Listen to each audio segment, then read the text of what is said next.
Value YouTube ചാനലിലേക്ക് സ്വാഗതം. പിന്നെ നിങ്ങളുടെ വന്നിരിക്കുന്നത് അതുകൊണ്ട് 4-ാം എപ്പിസോഡ് റിവ്യൂ പറയാനായിട്ട്. അപ്പോൾ തുടങ്ങാം. പതിവ് പോലെ ബിഗ് ബോസ് പാട്ടിട്ടു, എല്ലാവരും ഡാൻസ് കളിച്ച്. ഇപ്പോൾ ഒത്തിരി പേരില്ലേ, അപ്പോൾ അടിപൊളിയായിരുന്നു ഡാൻസ് കാണാൻ. അപ്പോൾ ശാരിക ചേച്ചി അവിടെ വന്നു. ശാരിക ചേച്ചി എന്താ കഴിച്ചോണ്ടിരിക്കുക. ശൈത്യം നോക്കിയിട്ട് പറഞ്ഞ് കുത്തിത്തിരിപ്പു കാർ ഇവിടെയുണ്ട് എന്താ. അപ്പോൾ അതിനെ ഏറ്റുപിടിച്ച് ശൈത്യ കുറെ എന്തോ പറഞ്ഞു, കുത്തിത്തിരിപ്പ് അതാണ് ഇതാണ്. അപ്പോൾ അത് ഫ്രണ്ട്ഷിപ്പിനെ കുറിച്ചൊക്കെ പറഞ്ഞു. അപ്പം ശാരിക പറയുകയാണ്, ഇവിടെ ബിഗ് ബോസ് ഒരിക്കലും ഒരു ബെസ്റ്റ് ഫ്രണ്ടിനെ തരത്തില്ല. ശരിയല്ലേ? ഇവിടെ എല്ലാവരും കളിക്കാൻ വന്നവരല്ലേ, നമുക്കിവിടെ ഫ്രണ്ട്ഷിപ്പ് ഉണ്ടാക്കാനല്ലല്ലോ. പിന്നെ ആക്സിഡൻ്റ് നമുക്ക് ഫ്രണ്ട്സ് ആയിപ്പോവും. അത് ഫ്രണ്ട്സ് ആയിരുന്നാൽ പോലും ആരും മറ്റേ ആളെന്നാ കപ്പ് കൊണ്ടുപോട്ടെന്ന് വിചാരിക്കും. ഇല്ല, എല്ലാവരും കളിക്കുക. അപ്പം അതും ഒരു ട്രൂ ഫ്രണ്ട്ഷിപ്പ് ആണോ എന്ന് ചോദിച്ചാൽ എനിക്കറിയത്തില്ല. ഇവർ പറയുന്നത് എന്താണ്, ഫ്രണ്ട്സ് എങ്ങനെയാവും? കാരണം മറ്റൊരാളെ തോറ്റാലല്ലേ നമുക്ക് കപ്പ് കൊണ്ടാൻ പറ്റത്തുള്ളൂ. ഈ ഗെയിം എന്ന് പറഞ്ഞാൽ മൈൻഡ് ഗെയിമാണ്. ഏത് തരത്തിലും നമുക്ക് അവരെ തോൽപ്പിക്കാം, എന്ത് പറഞ്ഞും തോൽപ്പിക്കാം. അതാണ് ഗെയിമിൻ്റെ പ്രത്യേകത. അപ്പോൾ അവിടെ മനുഷ്യത്വം ഒന്നും നോക്കിയിട്ട് ഒരു കാര്യമില്ല. അപ്പോൾ അവിടെ ഒരു ഫ്രണ്ട്ഷിപ്പ് ഉണ്ടാക്കിയെടുക്കുക എന്ന് പറയുന്നത് അത് എത്രത്തോളം ജെനുവിൻ ആയിരിക്കും എന്ന് എനിക്ക് അറിയത്തില്ല. അപ്പോൾ ഇത് പറഞ്ഞാണ് ശൈത്യമായിട്ട് ശാരിക വഴക്ക്. ശാരിക ഫുൾ പവർ നിൽക്കുക, ഹോട്ട് സ്പോട്ടിലല്ലേ, അതല്ലേ അവരുടെ. അത് പറയുന്ന പോലെ തന്നെയാണ് അവിടെയും പറയുന്നത്.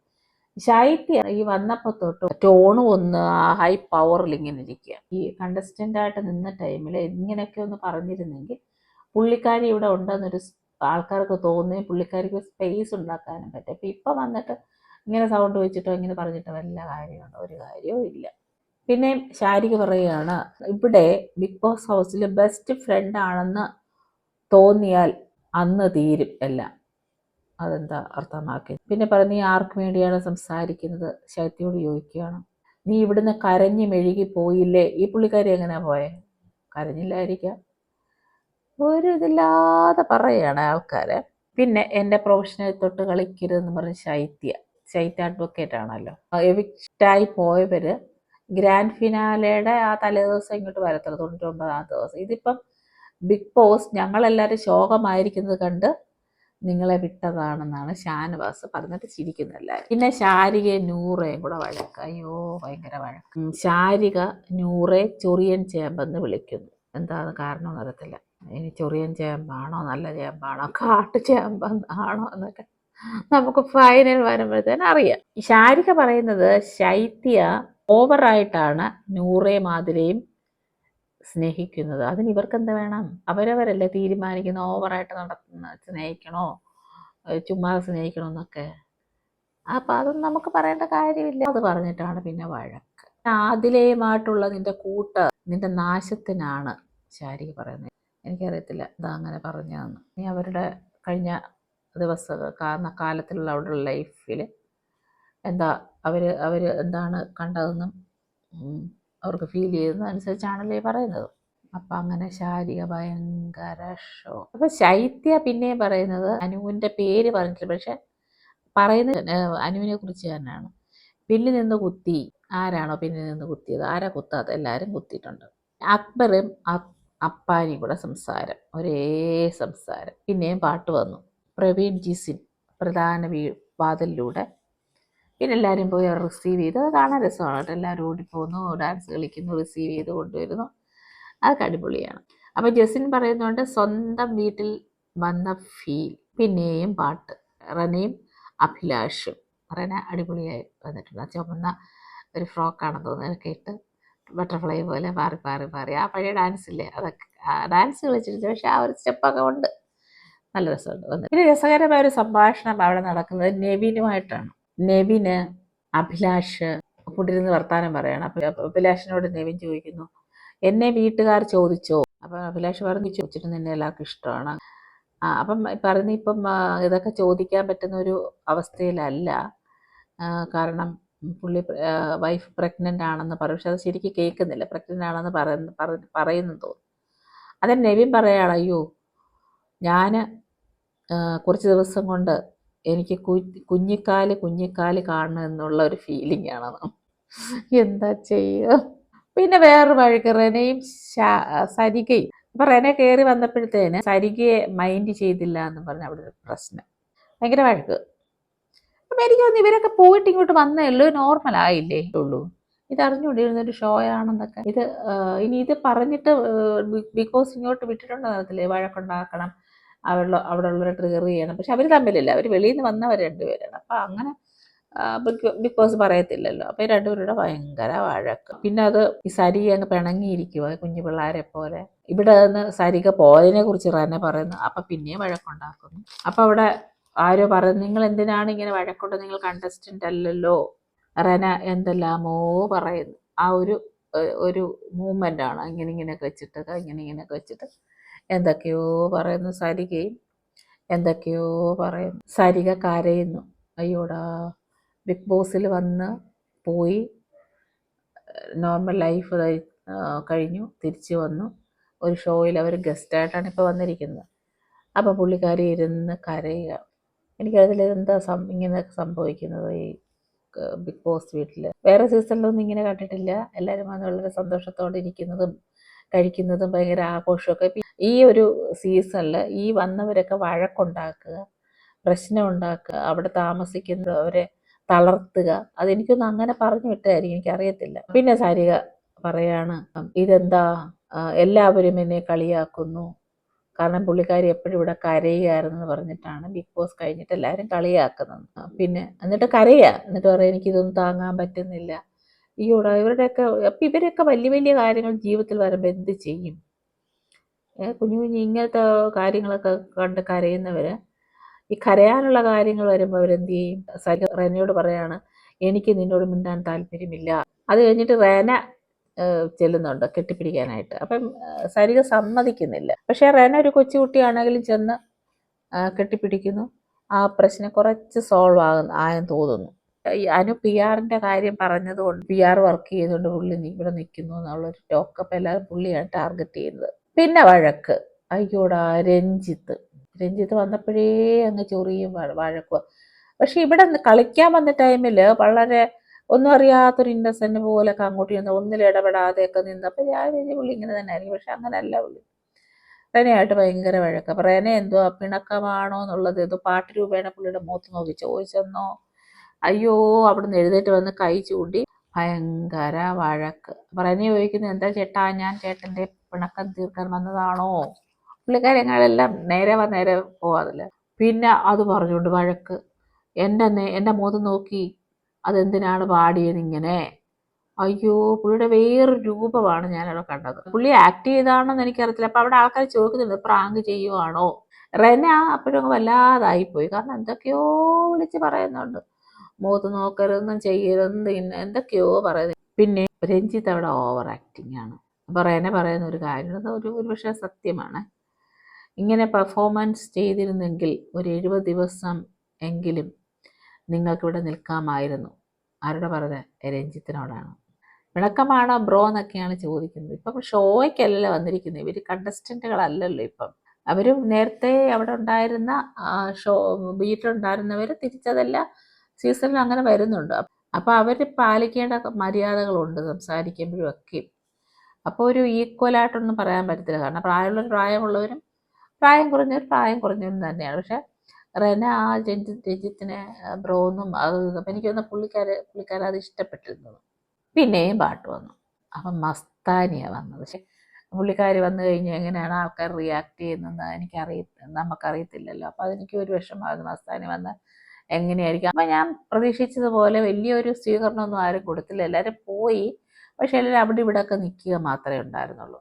കുറച്ച് പേര് സംസാരിച്ചു. അപ്പം മസ്താനി വന്ന ടൈമിൽ അപ്പാനി ഒരു പെർഫോമൻസ്.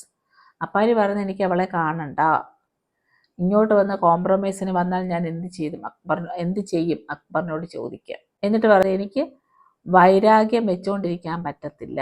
അപ്പാനി ഒരു അപ്പാവി തന്നെ. നമുക്ക് മസ്താനിയോട് സംസാരിക്കാം. അപ്പം അപ്പാനി പറഞ്ഞ്, എനിക്ക് സംസാരിക്കാൻ താല്പര്യമില്ല. അപ്പം അക്ബർ വഴി പറഞ്ഞു കൊടുക്കുവാണ്, ഇത് നമുക്ക് അവൾക്കൊരു പണി കൊടുക്കാം, അവളെ തേച്ചൊട്ടിക്കാം. അതപ്പോൾ അക്ബറിൻ്റെ ലക്ഷ്യം വേറെയാണ്. ഞാൻ സംസാരിക്കാമെന്ന് വിചാരിച്ചത് അത് പുള്ളിക്കാരാണ് ഭയങ്കര സോൾവ് ആക്കാൻ വേണ്ടിയില്ല, തേച്ചൊട്ടിക്കാൻ. അപ്പാരി പറഞ്ഞില്ല, മാന്യമായി വരുന്നെങ്കിൽ മാന്യമായി ഇടപെടണം. അപ്പം അക്ബർ സമ്മതിക്കുന്നു. അതങ്ങനെയല്ലേ, ഇങ്ങോട്ട് മാന്യമായിട്ടുണ്ടെങ്കിൽ നമ്മൾ അങ്ങോട്ട് മാന്യമായിട്ട് തന്നെ ഇടപെടണം. പിന്നെ അനീഷ് പതിവ് പോലെ പാത്രം കഴുകുക അവിടെ അതുകൊണ്ട് വിളിക്കുക. ആദിലയൊക്കെ അവിടെ ഇരിപ്പുണ്ട്, ആദില, നൂറ, ശാരിക അവരെ പോയി വിളിക്കുക. അയ്യോ പാവ, അതിന് വന്നൊരു കാര്യം. കള്ളസ്നേഹം അഭിനയിക്കാൻ പറ്റില്ല ആദില നൂറ. പറ്റുകയൊക്കെ ചെയ്യും, പക്ഷെ അത് ഇച്ചിരി പാടാണ്. കള്ളസ്നേഹം ഒത്തിരി ആക്ട് ചെയ്യേണ്ടി വരും. അവിടെ വഴക്ക് ശാരികയും നൂറയും തമ്മിൽ. അപ്പം ശാരിക പറയാണ് ചെറ്റ ഗെയിം കളിച്ച് ഇതുവരെ എത്തിയോ. അങ്ങനെ നൂറ പറയുന്ന വിഷമമാണ്. കാരണം നൂറ നല്ലതായിട്ട് ഫിസിക്കൽ ടാസ്ക് ചെയ്തു. അതുകൊണ്ടാണ് പുള്ളിക്കാരിക്ക് ഈ ഫൈനൽ വീക്കിൽ എത്താനായിട്ട് കഴിഞ്ഞത്. അപ്പോൾ അത് പറയുന്നതിനോട് ഞാൻ യോജിക്കുന്നില്ല. നൂറ പിന്നെ വഴക്ക് പറഞ്ഞ് നൂറയും അതുപോലെ തിരിച്ച് പറയുമല്ലോ, എനിക്കില്ല ഇവരോട് അല്പം പോലും സ്നേഹം. അപ്പം ശാരിക കുറേ കാര്യങ്ങൾ പറയുന്നുണ്ട്. അതെന്തുകൊണ്ടാണ് അങ്ങനെയൊക്കെ പറയുന്നതിന് ഒരു പിടിയില്ല. എനിക്ക് ഫീൽ ചെയ്ത എല്ലാം കുറേ വേണ്ടാത്ത കാര്യങ്ങളാണ്. ഇവിടെ ആയിരുന്നപ്പോൾ ഞാൻ സഹിച്ചെല്ലാം പുറത്തൊക്കെ ഇരുന്നു. പക്ഷെ ഇപ്പം അതിൻ്റെ ആവശ്യമില്ല. ഞാൻ കണ്ടസ്റ്റൻ്റ് അല്ല. ഇവളുമാരാരാണെന്ന് എനിക്കറിയാം. ആദിലയും നൂറയും ലെസ്ബിയൻ കപ്പിൾസ് നമുക്കറിയാമല്ലോ. അതിങ്ങനെയാണ് ഫൈനൽ വീക്കിലെത്തിയത്. അപ്പോൾ അതിൻ്റെ ഒരു എഫേർട്ട് വളരെ വലുതായിരുന്നു. ആദിലയും നൂറയും അവരെല്ലാം ഇരുന്നുകൊണ്ട് പറയുന്നുണ്ട്, അനുമോൾക്ക് ശാരികയോട് പ്രണയമാണ്. അപ്പോൾ അതങ്ങനെ ഫീൽ ചെയ്തു എന്ന് ശാരിക പറഞ്ഞു എന്നും, ശാരികയ്ക്ക് കോളേജിൽ പഠിച്ചുകൊണ്ടിരുന്ന സമയത്ത് ഇങ്ങനെ പെൺകുട്ടികൾ ഇങ്ങനെ ഇഷ്ടം പറഞ്ഞിട്ടുണ്ടെന്നും, അപ്പോൾ അത് നിങ്ങളൊന്ന് അനുവിനെ ഒന്ന് വാച്ച് ചെയ്യണമെന്ന് ശാരിക ഇവരോട് പറഞ്ഞെന്നൊക്കെയാണ് എന്തൊക്കെയോ പറയുന്നത്. വെറും പൊളിഞ്ഞ കേസുകളാണ്. അപ്പോൾ എനിക്ക് മനസ്സിലാകുന്ന ഒരു കാര്യം, നമ്മളിപ്പോൾ ജെൻഡർ ഇക്വാളിറ്റി, സെക്ഷുവാലിറ്റി ഒക്കെ കൂടുതൽ തലമുറയ്ക്ക് അറിയാം.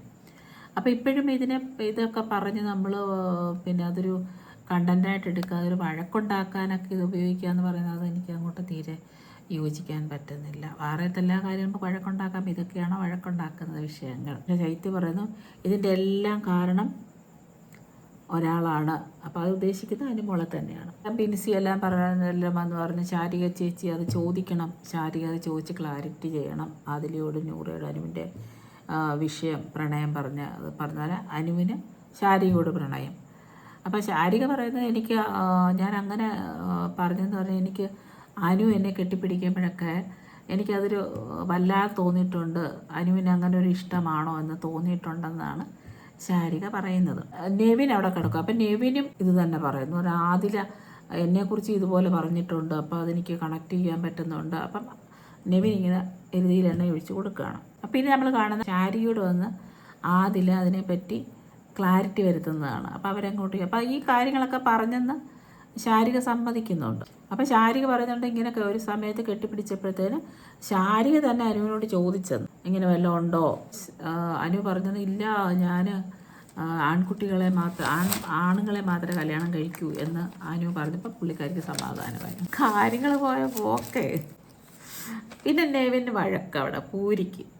അപ്പം നെവിന് അവിടെ ജെസ്സി പൂരി മസ്താനി കൂടെ പൂരി ചുട്ടു കോരിക്കൊണ്ടുവന്നു. അപ്പം നെവിൻ ചെന്നെടുത്തെന്നോ അത് പിടിച്ച് പറിച്ച് ജെസ്സിനെടുത്തെന്നോ ഉടനെ ആ എണ്ണ നെവിൻ്റെ കയ്യെ വീണ് പൊള്ളി. ആ പൂരി എടുത്ത് വേസ്റ്റിനകത്തിട്ട് അയ്യോ ഒരേ വഴക്ക്. ശരിക്കും ഈ പോയവരൊക്കെ വന്നു കഴിഞ്ഞപ്പോൾ ഇതിന് ആ വീടിൻ്റെ അന്തരീക്ഷമേ മാറി. ഇപ്പോൾ ചെറിയ ചെറിയ കാര്യങ്ങൾക്ക് അങ്ങ് വഴക്കുണ്ട്. അപ്പം കഷ്ടം തോന്നും കേട്ടോ. നെവിനിങ്ങനെ വന്ന് കൈ പൊള്ളി വെച്ചോണ്ട് നിൽക്കുന്നപ്പോൾ കഷ്ടം തോന്നും. പാവമില്ല, ഒരു പൂരി എടുത്തപ്പോഴത്തേനും അതങ്ങനെ ചെയ്യാമോ? ചെയ്യാൻ പാടില്ല. അപ്പോൾ അവിടെ വഴക്കുണ്ടാവുന്നുണ്ട്. അപ്പം നെവിൻ പറയുന്നുണ്ട് ഞാൻ ഉണ്ടാക്കി തിന്നോളാം. പിന്നെ നെവിൻ പറഞ്ഞു ഞാൻ ജെസ്സിനുണ്ടാക്കിയ ഭക്ഷണം കഴിക്കത്തില്ല, ഗസ്റ്റിൻ്റെ സ്ഥാനത്ത് നിന്നാൽ മതി, ഞാൻ ഹൗസ് മേറ്റ് ആണെന്നൊക്കെ പറഞ്ഞ് ഭയങ്കര വഴക്ക്. അപ്പോൾ അവിടെ രഞ്ജിത്ത് ഇങ്ങനെ ഓരോ കാര്യങ്ങൾ പറയുന്നുണ്ട്. രഞ്ജിത്ത് പറയാണ് ഒന്നും ചെയ്യാതെ ഇരുന്ന് തിന്നുവാന്നൊക്കെ. അപ്പം അക്ബർ അത് ഏറ്റുപിടിക്കുന്നു, ഇല്ല അവൻ 2 നേരം ഫുഡ് ഞങ്ങൾക്ക് ഉണ്ടാക്കി തന്നു, അവൻ തന്നെയാണ് എല്ലാം ചെയ്തത്. അപ്പോൾ ഇത് പറഞ്ഞ് കേട്ടോണ്ട് നെവിൻ കരയുന്നുണ്ട് പാവം. അപ്പം രഞ്ജിത്ത് പറയുന്ന ഡയലോഗുണ്ട്, ഈ ബിഗ് ബോസ് മറ്റന്നാൾ തീരുകയാണ്, 2 ദിവസം കഴിഞ്ഞ് തീരുകയാണ്, എന്നിട്ടും ഗെയിം കളിക്കുക. ഈ നിൽക്കുന്ന 7 പേര് ഗെയിം കളിച്ചില്ല പറ്റൂ, കാരണം അവരവിടെ കണ്ടസ്റ്റൻറ്റുകളാണ്, അവർ വെളിയിൽ പോയിട്ട് വന്നല്ല. അത് രഞ്ജിത്തിന് അറിഞ്ഞൂടെ. നെവിൻ പറയുന്നുണ്ട് കരഞ്ഞു കഴിഞ്ഞിട്ടാണ്, ഞാൻ ഇവരുടെ പട്ടിയല്ല. ആരുടെ പട്ടിയല്ലെന്നോ എനിക്കറിഞ്ഞൂടാ.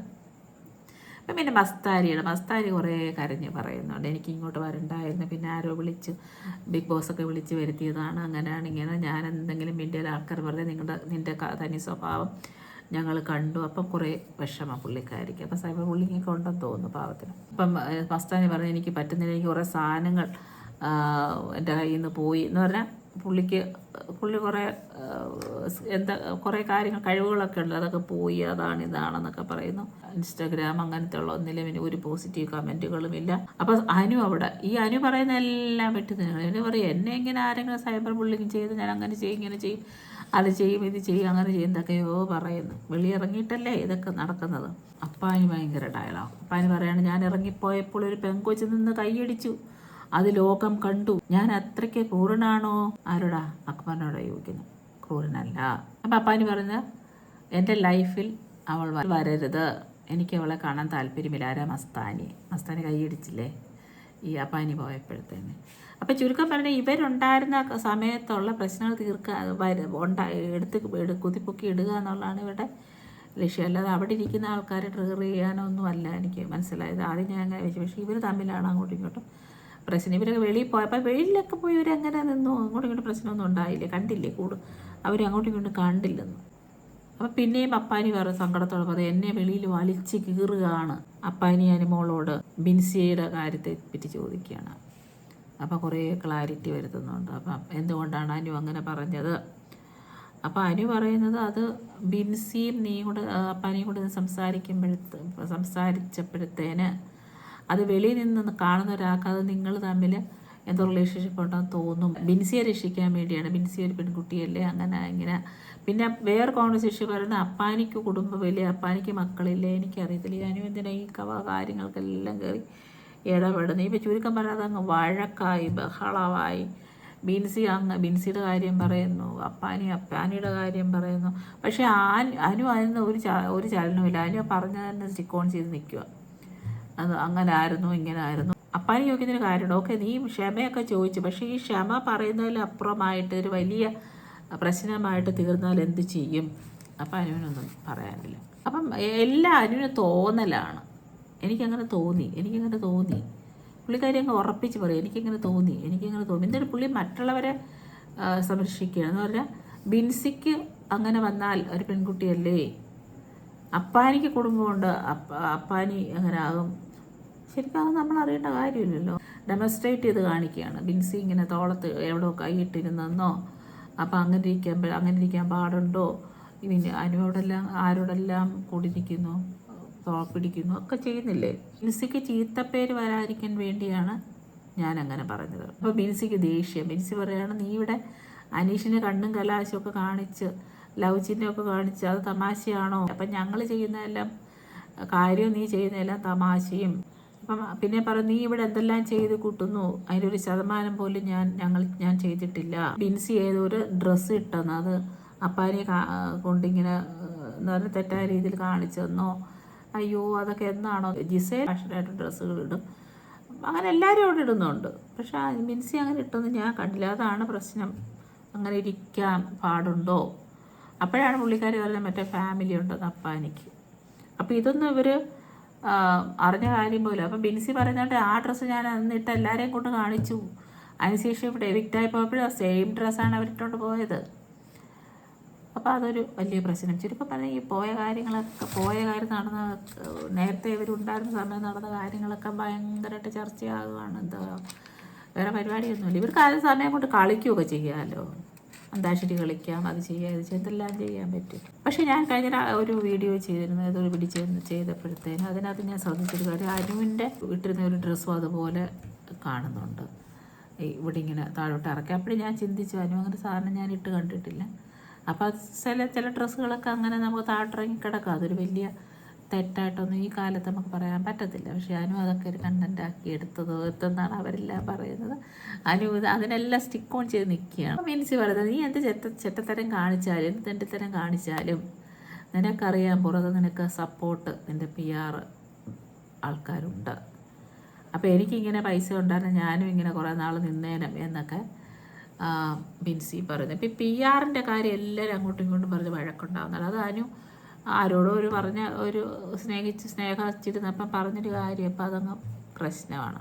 ബിൻസി ഈ അപ്പാനിയുടെ ഫ്രണ്ടിൽ അപ്പാനി കാണാൻ വേണ്ടിയാണ് ഇട്ടുകൊണ്ടിരുന്നതെന്നൊക്കെ പറയുമ്പോഴത്തേന് അത് സ്ഥാപിക്കുന്നത്, അങ്ങനെ തന്നെ പറഞ്ഞു എന്ന് സ്ഥാപിക്കുന്ന ആദിലയാണ്. അപ്പം നോക്കണം, അവരെല്ലാം ഭയങ്കര കൂട്ടാണ്, ബെസ്റ്റ് ഫ്രണ്ടാണെന്നും ജീവിതകാലം മൊത്തം കൊണ്ട് നടക്കുന്നവരാണെന്നൊക്കെ അന്ന് ഒക്കെ ഒട്ടിക്കുകയൊക്കെ ചെയ്തില്ലേ, അവരാണ് ഈ പറയുന്നത്. അപ്പം അനു പറയുന്നത് നമ്മളെല്ലാവരും ഇരുന്നല്ലേ പറഞ്ഞ നീയും ഇല്ലായിരുന്നോ, അങ്ങനെയാണ് ഇങ്ങനെ. അപ്പം പറയുന്ന ആദിലയാണെങ്കിൽ നുണച്ചീന്നും കള്ളീന്നും ഒക്കെ വിളിക്കുന്നുണ്ട്. പിന്നെ ബിൻസിക്ക് അത് ദഹിക്കുന്നില്ല. ബിൻസി പറയാണ് അനുയോട്, നീ പൈസ എണ്ണി കൊടുത്തിട്ടല്ലേ ഇവിടെ നിൽക്കുന്നത്, അല്ലാതെ നിൻ്റെ കഴിവ് കൊണ്ടല്ലല്ലോ. അപ്പം ബിൻസിയൊക്കെ ദേഷ്യം. ബിൻസി പറഞ്ഞ്, നീയും ഷാനവാസും കൂടെ ചെറ്റ വർത്താനങ്ങൾ ഇവിടെ പറയുമ്പോൾ ഞാനിവിടെ ഉണ്ടായിരുന്നെങ്കിൽ 2 പൊട്ടിച്ചിട്ട് ഞാനിവിടുന്ന് സന്തോഷത്തോടെ വ്യക്തമായി പോകുമായിരുന്നു. അപ്പോൾ അത്രയ്ക്ക് ദേഷ്യമൊക്കെ ഉണ്ടായിരുന്നു ഇവർക്ക്. അയ്യോ, ഇവർ പോകാൻ നേരക്ക് കരഞ്ഞ് വിളിച്ചൊക്കെ അല്ലേ പോയി. എല്ലാവരും അങ്ങോട്ടും ഇങ്ങോട്ടും വിളി കാണാമെന്നും നല്ലതായിട്ട് കളിക്കുമെന്നൊക്കെ പറഞ്ഞിട്ടല്ലേ ഇവരെല്ലാം പോകുന്നത്. ഇത് ഭയങ്കര ഇത് തന്നെ കേട്ടോ, ഭയങ്കര ഒന്നോട്ടും അങ്ങോട്ട് പറ്റുന്നില്ല. അപ്പോഴാണ് അക്ബറും അപ്പാനും കൂടെ വെളിയിൽ ഊഞ്ഞാലുള്ള എല്ലാത്തിനും സാക്ഷി പറയുന്നുണ്ട്. ഓ, അതാണ് ഷാനവാസ്. അപ്പം എപ്പോഴും ഞാനും ചിന്തിച്ചിട്ടുണ്ട്, എപ്പോഴും ഷാനവാസ് പറയുന്നൊരിതുണ്ട്, അപ്പാന് എനിക്ക് എന്തോ ഒരു കയ്യിലുണ്ട്, ഞാനത് പൊക്കും, ഞാനത് ഇറക്കും, ഞാനത് കാണിക്കും. അപ്പോഴും ഞാൻ ചെയ്യുന്നത് വലിയ കാര്യം അപ്പാന് ചെയ്തിട്ടുണ്ടെന്ന്. അതുകൊണ്ടല്ലേ ഷാനവാസ് ഇങ്ങനെ വളരെ കോൺഫിഡൻസോടെ പറയുന്നത്. അപ്പം അത് സ്ഥാപിക്കുകയാണ് അക്ബറും അപ്പാനിയോടോ, ഇതാണ് പുള്ളിക്കാരൻ്റെ കയ്യിലുണ്ടെന്ന് പറഞ്ഞ് ഈ ഡ്രസ്സിൻ്റെ കാര്യമാണെന്നാണ് അവർ പറയുന്നത്. പിന്നെ കാണുന്നത് അനുമോളാണ്. അനുമോളും ബിൻസി. അനുമോൾ പറയാണ്, എല്ലാത്തിനും തെളിവ് ബിഗ് ബോസ് മാത്രമേ ഉള്ളൂ.